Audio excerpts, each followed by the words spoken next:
Hello, Mark. My name is Mary Chen Yingjun. My student number is 47. I'm a freshman. The speech title is Cassie Hall Stories from a Home for Terminally Ill Children.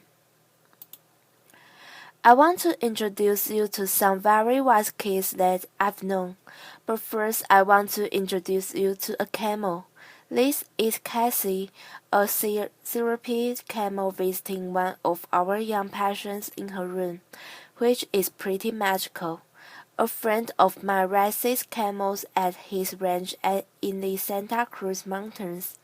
He has about 8 of them, and he started 30 years ago because he thought horses were too mundane. John is an out-of-the-box thinker, which explains why the two of us have been such good friends all of our lives.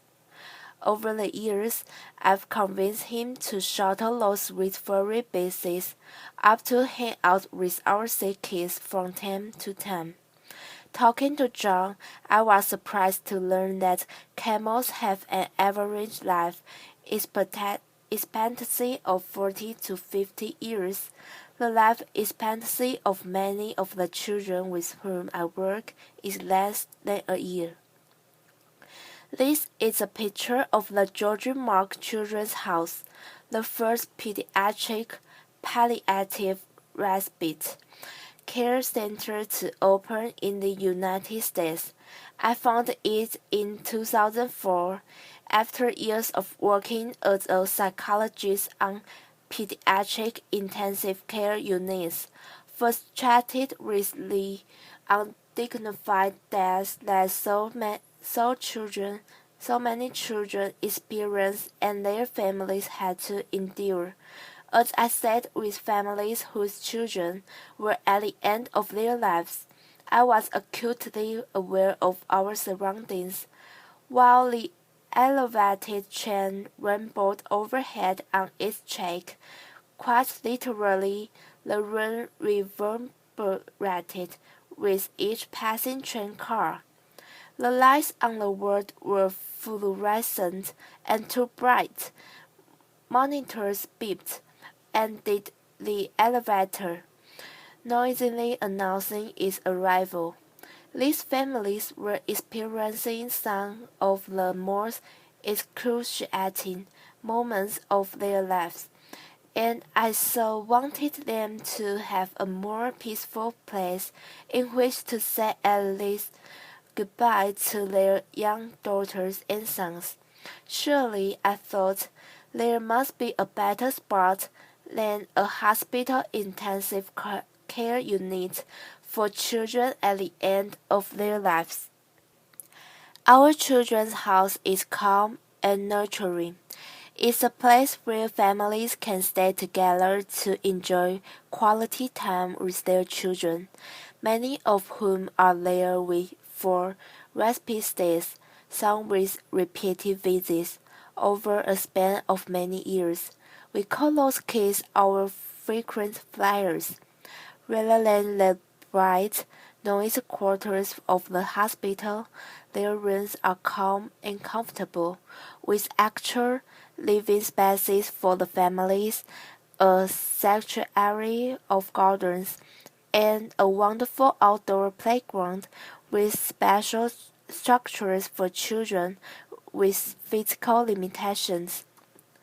These sweet baby Lars came to us directly from a hospital intensive care unit. Imagine hearing the heartbreaking news that none of us will ever want to hear. His parents had been told that Lars had a brain anomaly that would keep him from ever swallowing, walking, talking, or developing mentally. Recognizing what little chance he had for survival, his parents chose to focus on the quality of time that they could spend together. They moved into one of our family apartments and treasured each day that they had, which were far too few. Lord's life was brief, to be sure, mere weeks, but it was calm and comfortable. He went on hikes with his parents. The time that he spent in the pool with our aquatic therapist lessened the seizures he was experiencing and helped him to sleep at night.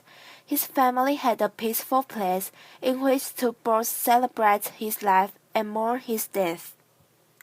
It has been 5 years since Lars was with us, and in that time, his family has welcomed a daughter and another son.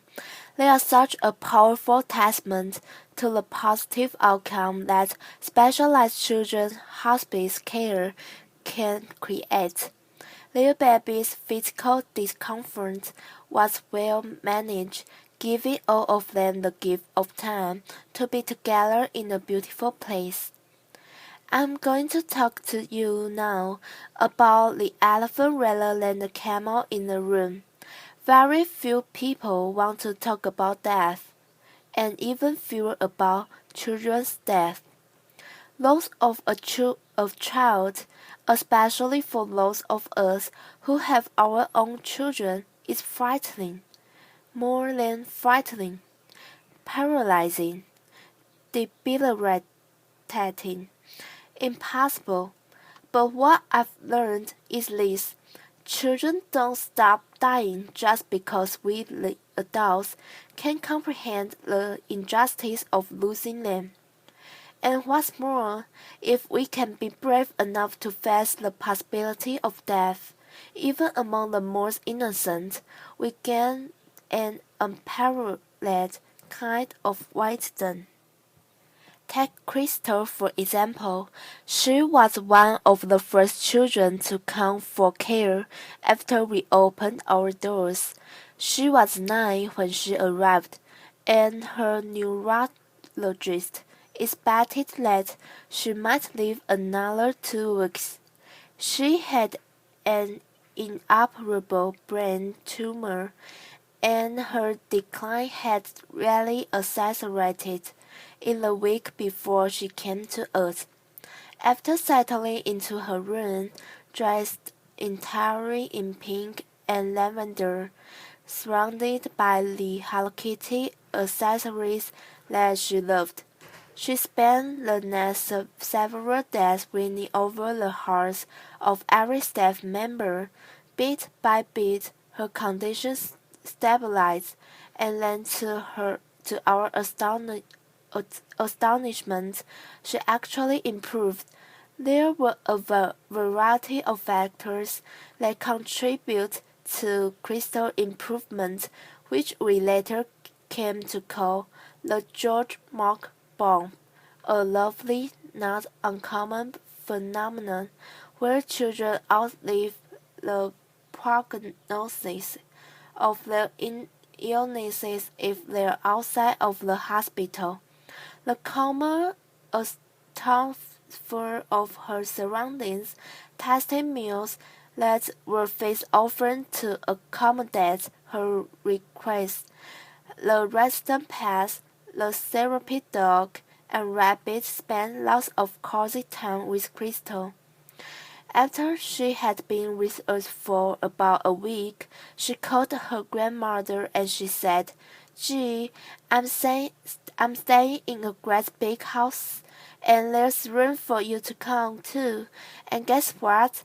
You don't have to bring any quarters because the washer and dryer are free." Laughter. Crystal's grandmother soon arrived from out of the town, and they spent the remaining 4 months of Crystal's life, enjoying very special days together. Some days were special because Crystal was outside in her wheelchair, sitting by the fountain. For a little girl who had spent most of the year earlier in a hospital bed, being outside counting hummingbirds made for an amazing time with her grandma, and lots of laughter. Other days were special because of the activities that our child life specialist created for her. crystals charmed bees, and made jewelry for everybody in the house. She painted a pumpkin to help decorate for Halloween.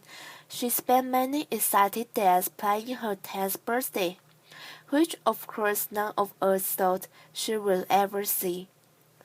All of us wore pink bows for the occasion, and Crystal, as you can see, cream for a day, wore a sparkly tiara.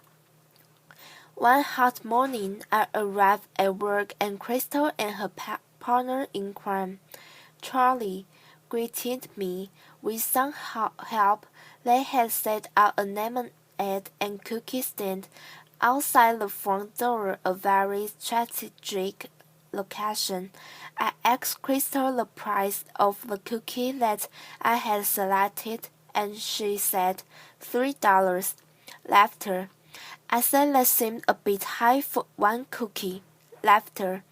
It was small, I know, she acknowledged with a grin, but I'm worth it. And therein lie the words of wisdom of a young girl whose brief life forever impacted mine. Crystal was worth it, and shouldn't every child whose life is shortened by a horrific illness be worth it? Together, all of us today can offer that same specialized care that Crystal received by recognizing that children's respite and hospice care is a critical component missing from our healthcare landscape.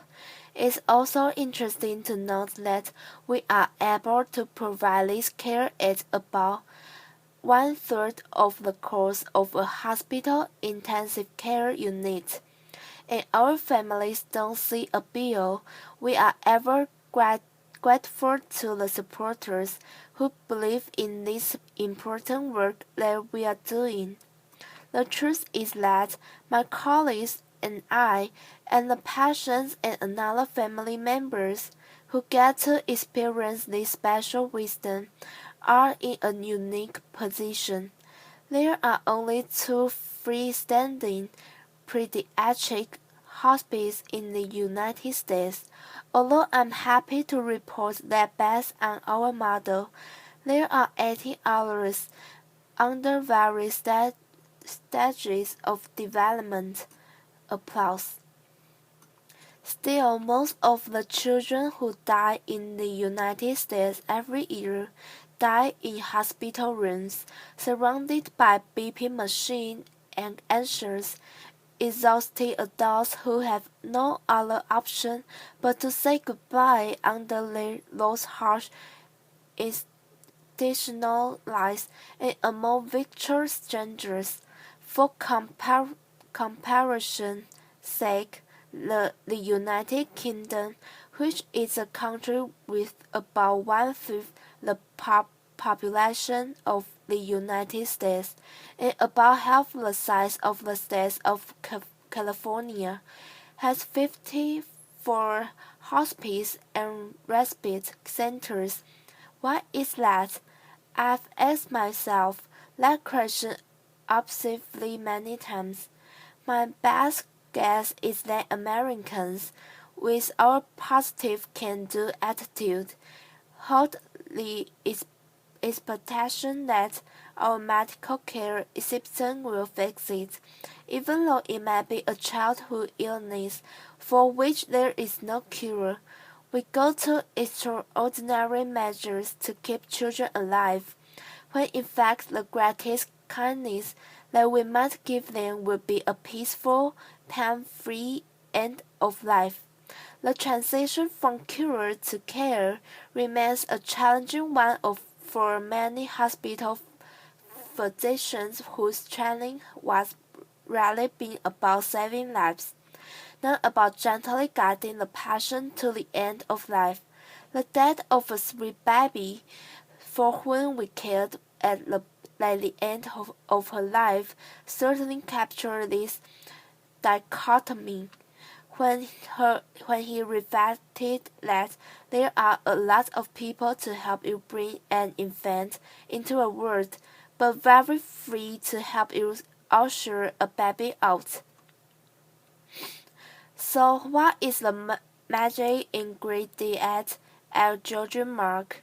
The complete medical diagnosis that bring our young patients to us mean that their lives have often been restricted, some to a hospital bed for long periods of time, others to wheelchairs, some others to intensive courses of chemotherapy or rehab.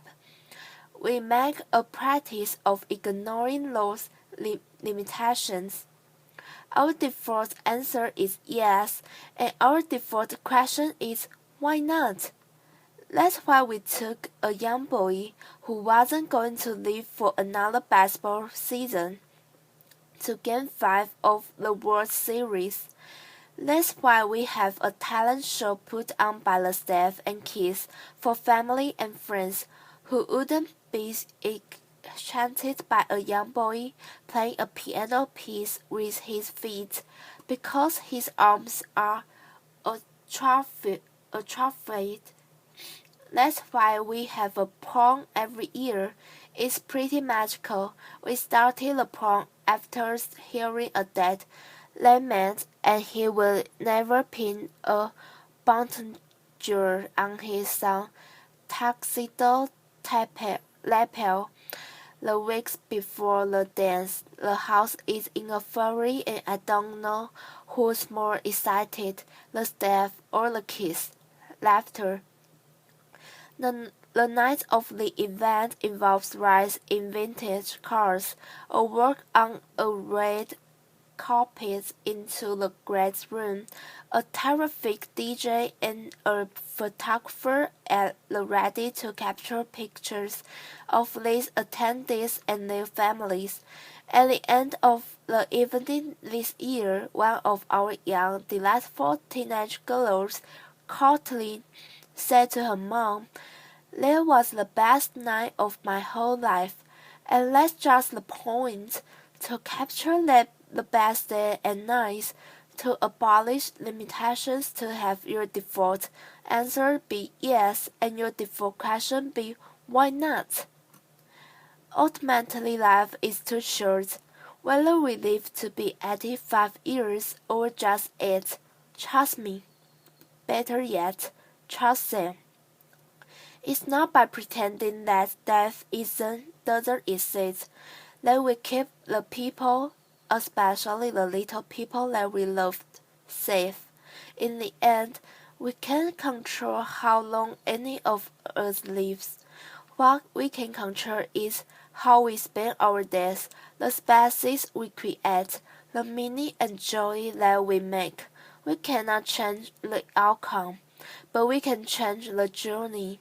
Isn't it time to recognize that children deserve nothing less than our most uncompromising bravery and our wildest imagination? Thank you. Applause.